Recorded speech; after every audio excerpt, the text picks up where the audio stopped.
Shoe hey guys, it's Divyansh and welcome back to another exclusive. तो भाई again ये जो होटल में ऐसा तो मेरे को ऐसा लग रहा है ऐसे दे दनादन की फिल्म चल रही है कि हो एक ही होटल में सबके सब यूट्यूबर है और जो कमरे से बाहर जिसको पकड़ रहा है भाई कोलैब। बट इस बार हमको होटल के बाहर कमरे के बाहर ड्रोग बाबा मिल गए। तो एक्चुअली पता है बाबा को देख के सबसे पहले दिमाग में मेरे एक ही चीज थी कि इन पे एक ही टॉपिक पर डिस्कस करना है, जिस पे मैंने अभी तक अपना ओपिनियन भी नहीं दिया, डिस्कस नहीं किया। दैट इज कि टेन हैग का जो इंटरव्यू आया है रिगार्डिंग की जो भी पूरा डिसिप्लिनरी इशू चल रहा है और जिसमें मेन टारगेट अपने बड़े भैया हैं क्रिस्टियानो रोनाल्डो। आई थिंक बाबा आपको पूरा किस्सा समझ में ही आ गया होगा। बाबा ने फॉलो कराई है as a neutral fan, as a like of course बाबा को तो कोई फर्क नहीं पड़ा, मतलब बाबा को कोई बायसनेस नहीं होगा रोनाल्डो को डिफेंड करने में और रादर देन एक्चुअली में रोनाल्डो को अटैक करने में। Same goes for Erik ten Hag. लेकिन एक क्लब का स्टेटमेंट आता है कि हमें कोई प्रॉब्लम नहीं है कि एक set of bunch of players 7-8 players जा रहे हैं और यहाँ पर गोल्ड ब्रिज जैसे इतने बड़े कंटेंट क्रिएटर्स की बात करें, यूनाइटेड स्टैंड की बात करें, पूरा एक फैन बेस बढ़ चुका था कि रोनाल्डो गलत है, रोनाल्डो नहीं गलत है। ऐसे में टेन हैग एक बहुत ही क्लियर स्टैंड लेता है कि मैं ये चीज एंटरटेन नहीं करूंगा। और यहां पर लग रहा था कि ठीक है वो 7-8 प्लेयर्स को एड्रेस कर रहा है। ही सेड कि कोई भी हो सकता है, बट व्हेन ही सेड कि आप अगर टीम में हो, अगर आप मैच खेल रहे हो then you have to stay until the end. तो यहां पे साफ पता चल रहा था कि ही वाज एड्रेसिंग, क्योंकि सवाल में भी देखो रोनाल्डो का ही पूछा गया था। तो ये जो स्टैंड है ये किस हद तक जस्टिफाइड है और आपको क्या लगता है कि स्टैंड एक्चुअली में लिया क्यों है टेन हैग ने? कंसीडर द फैक्ट कि ऐसा नहीं है कि टेन हैग का पहले आया है फिर क्लब का स्टेटमेंट बाद में आया, पहले क्लब का स्टेटमेंट एक दिन पहले आया है एंड देन टेन हैग का स्टेटमेंट आया। मेरे हिसाब से तो दो पहलू हैं इस पूरे सिनेरियो के। पहला तो ये है कि टेन हैग एक अथॉरिटी स्टैब्लिश करना चाह रहा है पूरी टीम पे। वो ये मतलब उसने एक्चुअली डायरेक्ट ऐसा पॉइंट आउट करके भी नहीं बोला, वो तो हम इंटरप्रेट कर रहे हैं। और ऑब्वियसली क्वेश्चन में रोनाल्डो ही, और रोनाल्डो और भी प्लेयर थे, डेलो भी गया था और भी मतलब लोग थे, बट ऑब्वियसली रोनाल्डो काफी लोग थे जो गए थे छोड़ के। तो आई थिंक उन पे तो इतना कोई पिन पॉइंट करके कोई सवाल पूछ नहीं रहा, रोनाल्डो पे ही पूछ रहे हैं। तो अब रोनाल्डो ने जिस कारण से मिस किया है प्री सीजन, वो ऑब्वियसली कोई पर्सनल इशू है, तो हम ऐसे जजमेंटल होके भी नहीं बोल सकते कि यार एकदम ही रोनाल्डो तो बिल्कुल ही मतलब टीम के साथ नहीं है। क्योंकि जिस तरीके से रोनाल्डो ने कमबैक किया था, सोशल मीडिया पे पोस्ट डाले थे, ट्रेनिंग वगैरह की फोटो डाली थी, ये बताया था कि भाई संडे को वो खेलने वाले, तो उससे तो लग रहा था कि he is happy to be back और टीम के लिए कॉन्ट्रीब्यूट करेगा।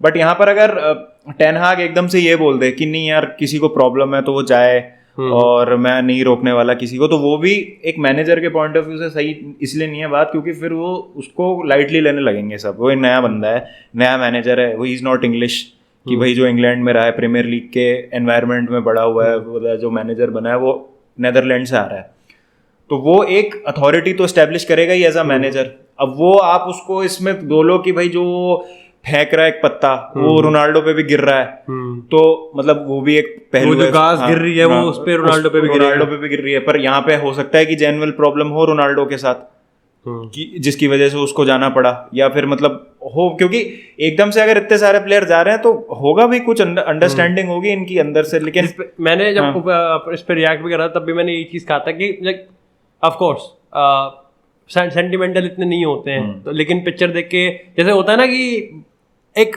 काफी कंस्ट्रक्टिव और लॉजिकल आर्गुमेंट में जब कोई ये कहते हैं कि यार पिक्चर में देख के रोनाल्डो उदास तो लग रहा है, नहीं इट वोंट कंस्ट्रक्ट वो हाँ नहीं होता है, लेकिन वो चीज हो जाती है ना कि यार आप मेरे हिसाब से जो आप करना चाहते हो परसीव वो आप कर लेते हो आप फोटो को देख के। मतलब जैसे हम भी बोल रहे थे कि कुंडे लंदन घूमने आया है और ये हो रहा है वो हो रहा है, और अगर आप अर्लिंग हालैंड को एक बार चेल्सी की जर्सी में देख लिया था एक बंदे ने जो बचपन में वो पहना हुआ था और ऐसे था वैसे था, तो वो तो फिर आप जितने डॉट्स मर्जी कनेक्ट करना चाहो कर सकते हो। एम्बापे की एक फोटो है चेल्सी की जर्सी में, AC Milan, Liverpool, real Madrid, bathroom में सारे पोस्टर सब है। तो वो आप किसी भी बात को कैसे भी कनेक्ट करना चाहो वो आप कर सकते हो। वो तो देखो उदास है नहीं है वो तो अपन देखो यहाँ से नहीं बता सकते डेफिनेटली। लेकिन बाबा एक चीज है, अगर इस पूरी टाइमलाइन को हम देखें कि टेन हैग की परमिशन ली गई या नहीं ली गई, टेन हैग की परमिशन थी या नहीं थी, व्हाट डू यू थिंक कि मतलब एक्चुअली में टेन हैग ने ये चीज आके इसलिए भी क्लियर कर दी क्योंकि उसकी परमिशन ली ही नहीं गई थी, उसको पता ही नहीं था कि ऐसा हुआ है, and then he just said कि ठीक है मतलब ये क्या हुआ तो मेरे को तो आके बोलना ही पड़ेगा। और यहां पर जब उसने बोला तो आपको ओपिनियन मेरे को जानना है कि आपको क्या लगता है कि देखो यार मैं बोलूंगा यहाँ पर बंच ऑफ प्लेयर्स, लेकिन डेफिनेटली कमेंट्स में जितने भी लोग लिखेंगे, तुम जितने भी लोग देख रहे हो, हमको पता है कि जो मेन अट्रैक्शन है, जो मेन डिबेट है वो रोनाल्डो के रिगार्डिंग है, but still I am for the sake of discussion मैं बंच ऑफ प्लेयर्स ही बोलूंगा जो एक कहते हैं ना कि वो सिंक्रोनाइजेशन टूट जाता है मैनेजर और प्लेयर में। तो ये चीज़ डर सबसे पहले प्लेयर और मैनेजर के बीच में होने वाली है या फिर मैनेजर है क्लब की, क्योंकि क्लब का स्टेटमेंट भी उसने तोड़ा है। या आई थिंक पहले क्लब और मैनेजर को आपस में एक सिंक बैठाने की ज़्यादा ज़रूरत है, बिकॉज हमेशा यूनाइटेड में यही हुआ है कि क्लब और मैनेजर सेम पेज पे नहीं रहे हैं, जिसकी वजह से हमने देखा है कि भाई यूनाइटेड वो नहीं हासिल कर पाई है जो सर एलेक्स फर्ग्यूसन के टाइम पे था। क्योंकि जब से सर एलेक्स फर्ग्यूसन रिटायर हुए हैं उसके बाद जो भी मैनेजर आया है, मरीनियो ने तो एक हद तक एक्सपोज ही कर दिया था कि भाई क्या चल रहा है, और मतलब जिस तरीके के प्लेयर्स मरीनियो को चाहिए थे, और मतलब मरीनियो के बाद हमको ये देखने को मिला कि this team was border line unmanageable, जो कि सोल्शायर ने भी बहुत अच्छा काम किया, but eventually down the line the players let him down, और आप नहीं कर पाते हो कम्पीट। तो एरिक टेन हाग अब आएगा तो यार उसको चाहिए कि एक कॉम्पिटिटिव स्क्वाड मिले, एक बहुत यंग प्लेयर से भरा हुआ स्क्वाड है, लास्ट सीजन भी नई नई साइनिंग्स आई हैं जिन्होंने इतना अच्छा परफॉर्म किया नहीं है, तो उसको चाहिए कि मैं इस टीम का मेन मैन बनूंगा पहले। तो डेफिनेटली वहां पे क्लब और एरिक टेन हाग को एक पेज पे आना पड़ेगा। एरिक टेन हाग को चाहिए कि वो क्लब को बोले कि नहीं यार, मैं जो स्टेटमेंट दे रहा हूं उसको आपको बैक करना है, रादर देन आप जो दे चुके उसको मैं बैक करूं, क्योंकि अल्टीमेटली फील्ड पे जो परफॉर्मेंसेस होंगी वो मैं जैसे टीम को गाइड करूंगा उसके हिसाब से, और न्यूसेंस में कुछ नहीं करूंगा, इवन चाहे if it mentions Cristiano Ronaldo.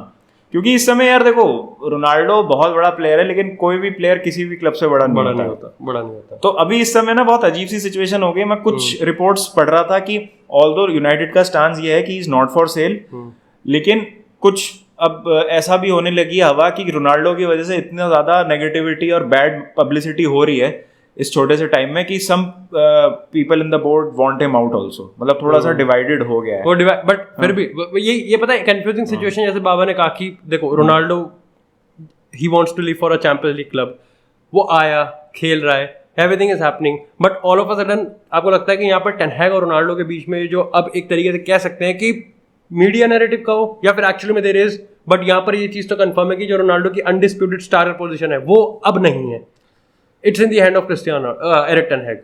मतलब यार अब इस मंथ तो नहीं देख सकते, मतलब बहुत अजीब सी सिचुएशन है। अब देखो अगेन इस पे तो अपन बहुत डिबेट्स कर चुके हैं कि भाई रोनाल्डो को रुकना चाहिए, यूरोपा के लिए फाइट करना चाहिए। मैं कहता हूँ भाई हर चीज़ के दो पहलू देखो। रोनाल्डो अभी अपने पर्सनल एम्बिशंस को अभी वैल्यू कर रहा है भाई, उसको ये है कि भाई उसको चैंपियंस लीग नहीं मिलेगी। अब प्लेयर्स देखो ना यार, तुम चैंपियंस लीग में कौन कौन खेलेंगे? सारे टॉप प्लेयर्स खेलेंगे इस सीजन चैंपियंस लीग में। Erling Haaland, Kylian Mbappe, Mohamed Salah, Heungmin Son, Kevin De Bruyne, Karim Benzema, Lewandowski, सब खेलेंगे इस बार चैंपियंस लीग।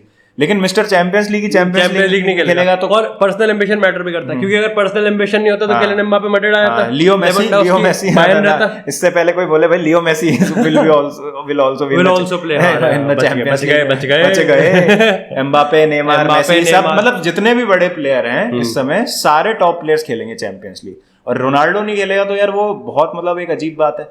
बट यार यूनाइटेड के पॉइंट ऑफ व्यू से तुम सोचो कि यूनाइटेड की मार्केटेबिलिटी को कितना बड़ा हिट मिलता है at the end of the day. Cristiano Ronaldo is not just a player, he is a brand, he is an industry in himself. हर उसमें प्रमोशन में तुम ये देखो कि हर प्रमोशन की बात है या स्पॉन्सर की बात है, हर मार्केटिंग की बात है, ही इज द फेस। चाहे उसकी बात आई थी जब like amidst all of this Ronaldo को इन्होंने सबसे पहले जर्सी में पब्लिसाइज किया था, उसी को यहाँ पे मार्केट किया था जब यूनाइटेड की उन्होंने अपनी होम जर्सी। यार और पता है यहाँ पर क्या चीज है कि अगर मान लो चला भी जाता है ना रोनाल्डो, तो यहाँ पर यूनाइटेड पे बहुत ज़्यादा बैकलैश इस तरीके से आएगा कि यार मतलब वैसे ही क्लब स्ट्रगल कर रहा है, लास्ट सीजन प्रीमियर लीग में इतना ख़राब रहा था, और फिर तुम्हारा जो बेस्ट प्लेयर है तुम उसको भी नहीं रोक पा रहे हो, और मतलब तुम कभी सुधरोगे ही नहीं क्या? प्लेयर्स के हिसाब से चलते रहोगे क्या हमेशा ही? जो प्लेयर्स चाहते हैं वैसे ही होगा। कभी ना मैनेजर को तुम बैक कर पा रहे हो, ना तुम एक सस्टेनेबल स्ट्रक्चर बना पा रहे हो टीम का, तो वो यूनाइटेड पे अच्छी नहीं जाएगी वो चीज़। तो यूनाइटेड भी इस चीज़ की बहुत ज़्यादा इससे अवेयर है कि अगर रोनाल्डो जाता है तो United as a club and as an institution पे बहुत बड़ा सवाल खड़ा हो जाता है। बट आई थिंक लास्ट में मेरा बाबा से एक ही सवाल रहेगा कि बिकॉज अगर तुम लोग यहाँ तक बने हुए इस पॉडकास्ट में, तो आई थिंक ये सवाल सबसे ज़्यादा अप्रोप्रिएट है। बाबा, क्या ये इंसिडेंट आपके पर्सपेक्टिव में is it big of a deal और नॉट? यार मेरे हिसाब से तो मैं टू बी ऑनेस्ट इतनी बड़ी चीज़ नहीं है ये जितना इसको बना दिया गया है, because obviously the name that is involve. अगर मान लो फ्रेड और मैकडाउन चले गए होते तो शायद किसी को फर्क भी नहीं पड़ रहा होता, ठीक है। लेकिन यहाँ पे रोनाल्डो है तो आई थिंक उस वजह से ज्यादा हो रहा है। कुछ होगी अंदर की बात, हमको भी क्लैरिटी नहीं है, तो हम एक तरफा होकर स्वीपिंग रिमार्क्स नहीं दे सकते एकदम से कि या रोनाल्डो ने गलत किया है, क्लब सही है या नहीं, एरिक टेन हाग को कोई प्रॉब्लम नहीं थी। एरिक टेन हाग ने इसलिए ये स्टैब्लिश की है क्योंकि देखो, एक तो पहली बात तो उसको इंग्लिश मीडिया का पहली बार एक्सपीरियंस हो रहा है, उसको आइडिया नहीं है कि किस तरीके से इंग्लिश मीडिया से सवाल जवाब किए जाते हैं। तो वो जस्ट एक मेरे हिसाब से जो मेरा पर्सनल टेक है कि इतनी कोई बड़ी बात नहीं है, जेन्युइनली कुछ होगा, रोनाल्डो को प्रॉब्लम हो सकती है, क्योंकि अगर ऐसा नहीं होता तो बाकी इतने प्लेयर्स भी क्यों जाते, वो वाली बात है। या तो जेन्युइन प्रॉब्लम होगी उसको या फिर ऑलरेडी बात हो चुकी होगी, बाकी लोग भी जा सकते हो। तो थोड़ा सा इसमें एक बार देखना पड़ेगा क्या चीज़ है। लेकिन एरिक टेन हाग ये कर रहा है कि भाई मैं अब आ गया हूँ तुम्हारा मैनेजर, अब तुमको मेरी बात माननी पड़ेगी, अब बकचोदी नहीं चलेगी कुल मिला। ठीक है ठीक है। बाकी मैं आई थिंक इस पूरे टॉपिक पे आई थिंक इतना ही डिस्कशन बनता है, क्योंकि डेफिनेटली लास्ट सवाल जब ये है कि हाइप है नहीं है क्या नहीं है, तो आई थिंक बाबा ने इसको वेल सम अप कर दिया है। बाकी thank you so much guys for watching this exclusive episode. और आपने अगर अभी तक एपिसोड नहीं देखा तो चैनल को सब्सक्राइब नहीं किया तो कर दो। फिनिश शॉट और ड्रॉग बाबा को सब्सक्राइब कर दो।